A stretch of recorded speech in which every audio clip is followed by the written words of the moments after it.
Hey guys, so I didn't go and see the Barbie movie tonight or today because my mom wanted to see it and she wanted to see it for her birthday. So her, my older sister's daughter, my niece, they went and saw it. My brother-in-law went with them, but from what it sounds like, as I just adjust the camera here, from what it sounds like, he didn't go and see it. From what it sounds like, I could be wrong. But most they basically went and saw it. And I told my mom before she left that from what I understood, from what I heard online, there was some criticism towards the end. And she wanted to see that for herself. Or at least, the ending, might make her wonder, like, why did they put that in there? And so she called me up afterwards, not once but twice. They told me there was nothing wrong with it and tried to explain that, it's not what you think it is. And look, I'm not going to sit here and argue anything. I'm not going to sit here and argue that people have different takes on the film. People could look at it one way and people could look at it the other.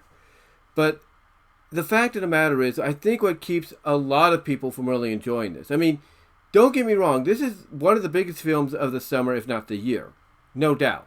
And probably going to get a numerous amount of Oscar nominations, if not Golden Globe nominations, in the future. But, I think what really prevented it from being, the success it really could have been more so than what it is now. I mean, it surpassed the Mario Brothers movie. That's a surprise in itself. But it wasn't strong enough to stay at top, if you will, like it's been doing so over for the past month. It wasn't strong enough to stay afloat on top over this weekend because apparently Blue Beetle outsold it.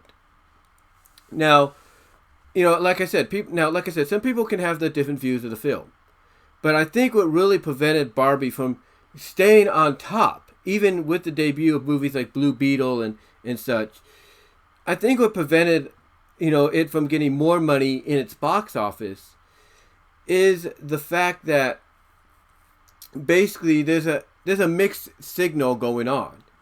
Like, you're hearing one thing about the Barbie movie, mostly the ending, and then you're hearing something else. And I tried to basically tell my mom on the phone, and even my sister to an extent, what I was trying to say. That basically this is how people saw it and everything. But, of course, my older sister, she probably had a little bit to drink and all that, and she likes to be very opinionated, didn't want to let me have a word in edgewise. Didn't let me get a word in edgewise or anything. So, even my mom was like, don't worry, I'll talk to you when I get home. But, again, I'm not trying to say that people are in the right or the wrong. I think what it is that Greta Gerwig, I think that's her name, the director behind the film, I think she needed to make it more clearer exactly what the movie was about.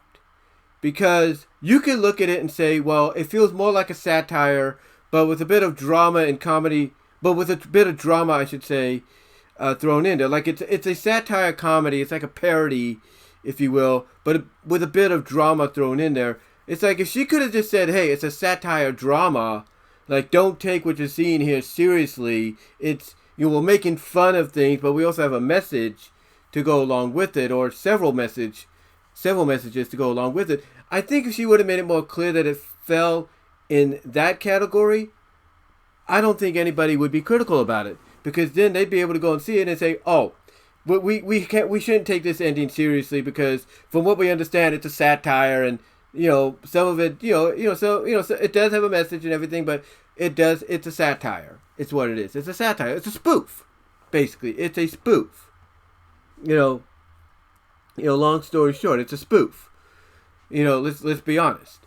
But people don't look at it that way. They look at it as a dramedy, a comedy drama, if you will. And they have a right to look at it that way too, and they have a right to feel the way they do about it. But again, I think what really gets people is the criticism. It's the mixed signals that it got. I mean, even Wikipedia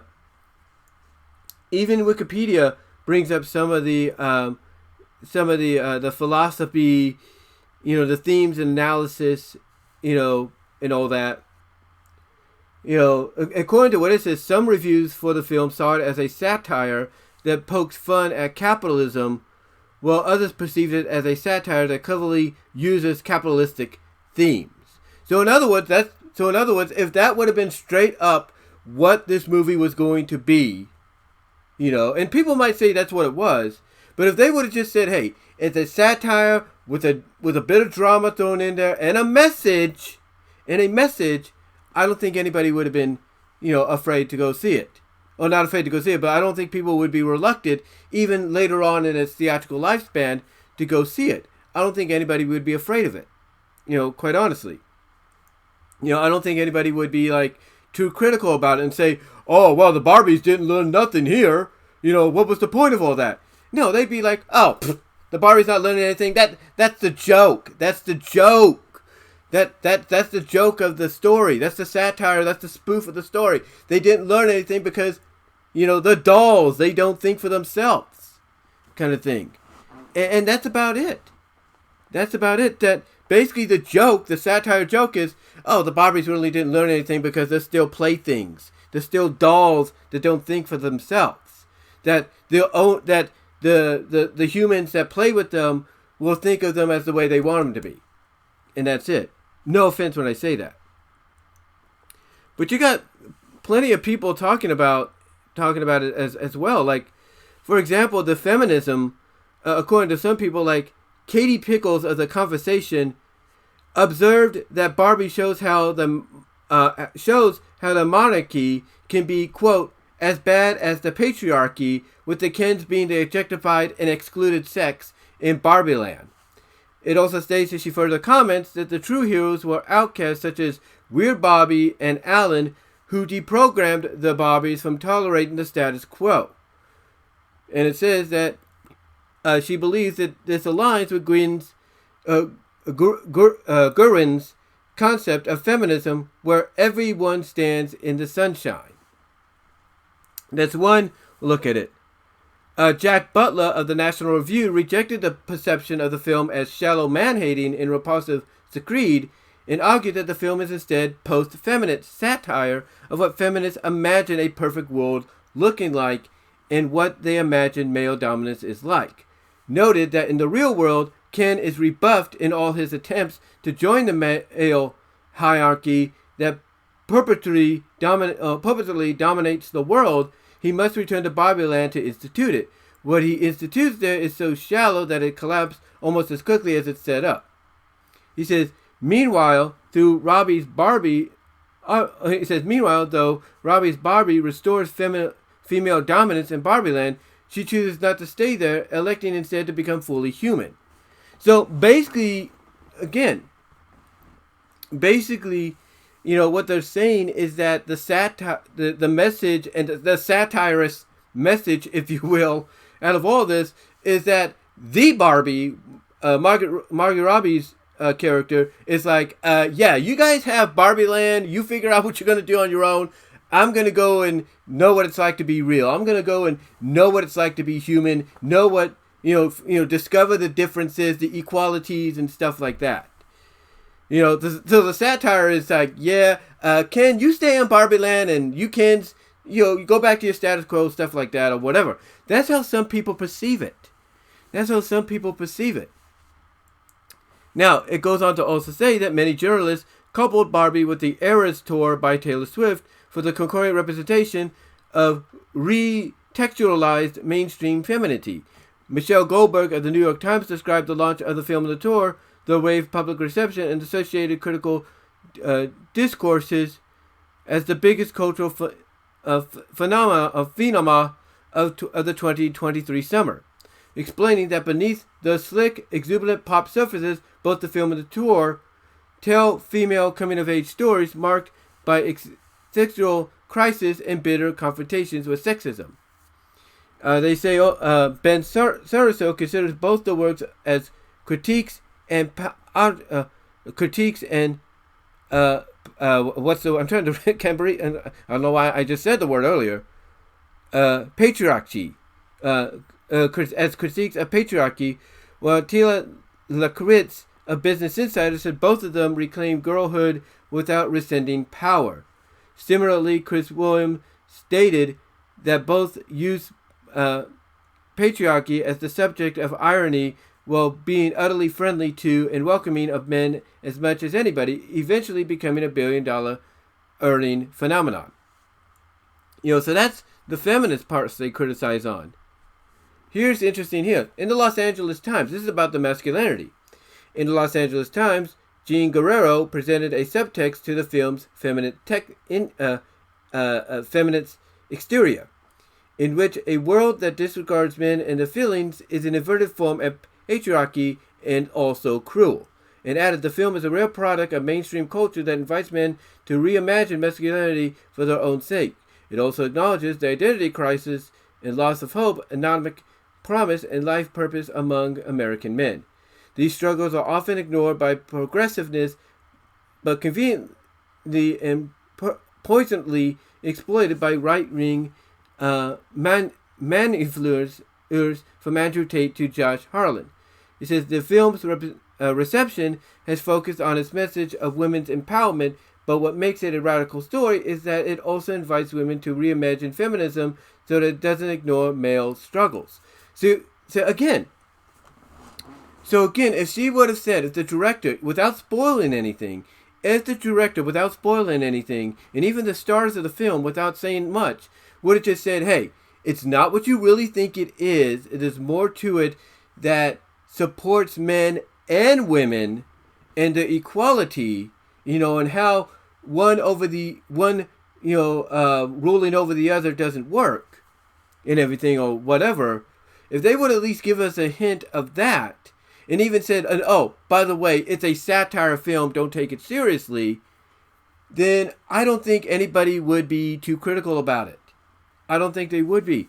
I think if they would have been told, it's going to have this kind of a message, it's about this a little bit, and not give much away, but also say, yeah, it's also one of those films that falls under the satire, parody, spoof category, I don't think anybody would be judgmental about it. I don't think anybody would be criticizing the ending as much. Because basically a lot of people look at that ending, not with Barbie becoming a human or anything, but they look at the ending with the Barbies taking control back of Barbie Land as not learning anything. Like, hey, you were just under the rule of the Kens, like they were under you. Have you not learned anything? And apparently to some people they haven't. So I think if they would have just said, I think if the director would have just made it clearer that this is a satire film with a bit of drama in it, but has a message, I don't think anybody would be too critical about it. I don't think so. Nicholas Alice also says from the Psychology Today that Barbie provides a relative nuanced portrayal of masculinity, in two cases that resonate with issues and concerns frequent in clinical psychology and therapy. In the first case, which concerns the overvaluing of a woman's gaze and attention on male sense of self-esteem, and even an external sense of identity. Ken turns to postulacy expression and masculinity dominance over other men, women, or objects because he doesn't receive the same attractiveness, worth, and general self-value. He wants from Barbie's gaze and attention in the second case, which concerns the relationship to shame or existential solitude and the conversion to sex as soothing. When Barbie approaches Ken in the third act of the film for consolation, he interprets it as sexual advance and tries to kiss her, which Dr. Ballas likened to the same way that shame quickly can quickly morph into resentment and anger. Here we see loneliness and anger being converted into a sexual plea for sex to solve and resolve these bad feelings. So again, if they would have just said there's a message in there, there's a lesson about, making sure everybody is on the same wavelength, if you will, there's no dominance over the other, and then also add in that along with that message, it's also a satire, spoof, parody film. I don't think anybody would have been against it. I don't think anybody would be critical about the ending. And I guarantee you, in my opinion, people would be more wanting to see the movie once again, if not for the first time, throughout this week, and prevent something like Blue Beetle from toppling it. That's just my opinion. Finishing this off, it says, Megan Garber of The Atlantic found Ken in his journey of self-discovery mimics adolescence, describing like any teenager, Ken is figuring out who he is and trying the world's possibilities on for size. But his immaturity is not contained, and that is a problem. And this is its problem, I should say. And this is its problem. His adolescent approach to the world instead of inflicts itself on everyone else. Garber concluded that Ken embodies a core idea in the film that patriarchy is a profound form of immaturity. Elian Dochterman of Time noted that Ken's radicalization resembles the men's rights movement, particularly in his feelings of emasculinity and evangelicism of the patriarchy. In other words, these people, here's the thing, these people, in my opinion, give someone like me more of a reason to want to see this movie, because at least when I hear it from them, I can understand, okay, Ken, he doesn't grasp the fact that, even though he's meant to be Barbie in his mind, that he doesn't grasp that that's not always the case. That because they are dolls to be played with, that Barbie could be anything she wants. And that Ken could be anything he wants. They don't always have to be with each other. But because you don't have the director or even, the cast in some capacity kind of send that message out of, hey, when you go see this, don't take what you see in it the wrong way. Look at it from this perspective and that perspective and all that. And also mostly as a satire, then, you'll have an understanding of why we went this direction. I think if they would have given that message, more clearer, then things would be better, if you know what I mean. But, they didn't do that. They didn't really do that as much. And that's why you see some people like, let's say, Angry Joe, John Campea, they'll say the movie's good, but they'll say that ending is not good. I mean, John Campea did a whole, I guess you could say, character dissection of the movie for Barbie, basically pointing out that Barbie is the true antagonist. That she doesn't realize she and the fellow Barbies are the reason the Kens did this. That the Kens, they see, or Ken himself sees that, oh my gosh, in the real world, we're all pretty much equal. Just about, well, with a few exceptions. With a few exceptions, if you will. But that there's more out there. He sees, even though he gets it from the wrong, areas, he sees that men are not, treated as objects. They're not objectified. But he takes it the wrong way. He takes it the wrong way. Like he has good intentions, but he takes it the wrong way. For example, I sent this to my mom, and this is from Reddit. This is from Reddit.com just a few weeks ago. Actually 22 days ago. This is what they said, and I quote. This is from, who's it from? Who posted this? Well, it's posted at True Film on Reddit. But this is posted by Among IMHO. But this is what they said. They said the headline was, "The Barbie ending doesn't sit right." This is what they said, and I quote. Okay, first off, a lot of the conservative talking points about the Barbie movie are that it's anti-men are intuitively false. The message clearly conveyed throughout the film, i.e. Ken's arc, is that the patriarchy is damaging to both men and women, overtly so for women. While it forces men into the toxic masculinity we now associate with being unable to express emotions and forced into sort of hyper-masculine displays, which is clearly parodied in the film to draw attention to how it distracts from one individual's identity. However, could anyone explain how the ending of the film isn't mysterious or confusing or doesn't make sense? not referring to the stereotypical Barbie in her conversation with Ken, which drew attention to the aforementioned points, but more so to how throughout the entire film, Barbies treat Kens as second-class citizens. They subjugate them to their own lesser part of town that they haven't even heard of, and they do not hold any positions within the society. The ending of the film is a return to the status quo, with President Barbie essentially saying, no, you can't have any position of power, the Supreme Court, but you could still be subordinate in a more meaningful capacity. So essentially, all is well again in Barbie land, as the Constitution enshrining oppression of the Kens is reinstated, but at least they can wear judge robes now. But at least they can wear judge robes now? To be fair, the Kens were essentially just insurrectionists, but the previous status quo was the equivalent, just opposite.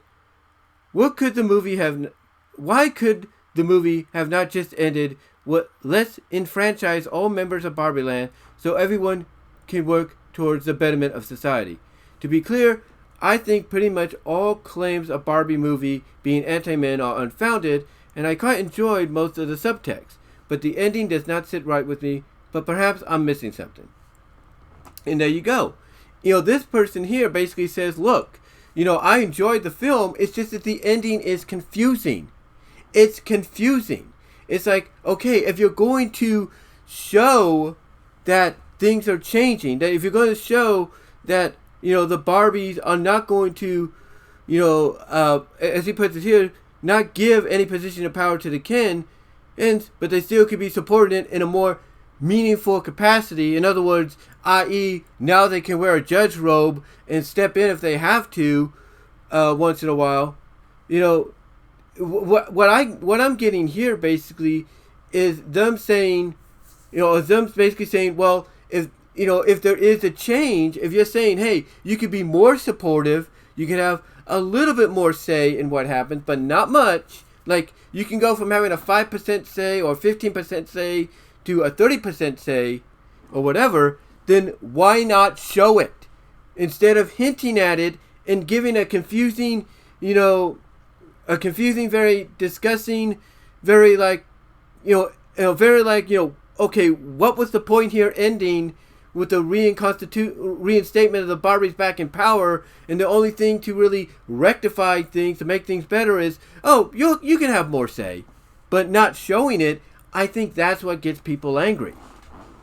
So what I'm trying to get here is, like I said, if they would have made it more clearer when promoting the film and even after the film was out, made it more clearer that, hey, don't take it this way. There's a message in there about, equality, being, on the same wavelength and not being dominant over the other and everything, and trying to build to something better.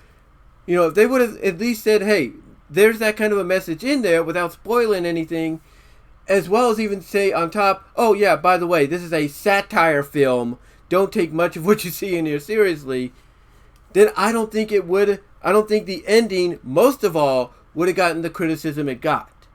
I think this movie would still be at number 1 as we speak if it would have been more clearer about what the message would be in the end. But that's just my opinion on it. But let me know what your guys' thoughts are. What did you think? For some of you that did see it, do you kind of see exactly where people are coming from when it comes to the ending? Or do you think maybe people are making too much of a big deal out of nothing? And maybe they're just viewing it, the wrong way. Let me know down below in the comments, as well as the live chat during the premiere. Like the video. You will get a version of this in my BW Roses Discussions podcast. And until then, guys, I will talk to y'all later.